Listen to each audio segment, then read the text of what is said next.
আলহামদুলিল্লাহ, আমাদের লন্ডন প্রবাসী নাসির আহমেদ চৌধুরী ভাই সিলেটে বাসা আমাদের বাংলাদেশে। উনি আমাদের এই মসজিদের অবস্থা দেখে, বিশেষ করে আমাদের মসজিদটা দেখেন চটা দিয়ে ঘেরা, পলিথিন দিয়ে ঘেরা, আবার টিন দিয়ে ছাওয়া। আমাদের মসজিদের মাইকটাও কিন্তু গাছে বাঁধা আছে। তো এই অবস্থার ভিডিওটা দেখে, আমার ভিডিওটা দেখে ভাই খুবই আবেগপ্লাত হয়েছে, এবং যেহেতু উনিও মুসলমান, এজন্য এই মুসলমানের প্রতি তার যে দরদ, সেই দরদটা কিন্তু দেখিয়েছে।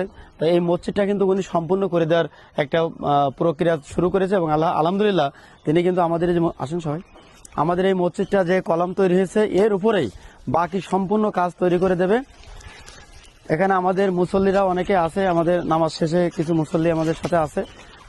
আপনারা আমাদের কেমন লাগছে আপনাদের ভাই যে মসজিদটা করে দিচ্ছে, তাই না?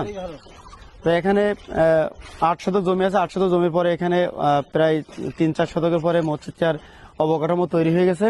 আর একটা সম্পূর্ণ বাকি কাজ, যে কাজগুলো আছে ভাই করে দেবে। আমরা ভাইয়ের জন্য দোয়া করি, আল্লাহ রাব্বুল আলামিন যেন ভাইকে বেহেশতের সর্বোচ্চ মাকামা দান করুন এবং তাকে আরো ভালো ভালো কাজ করার তৌফিক দান করুক। আমিন।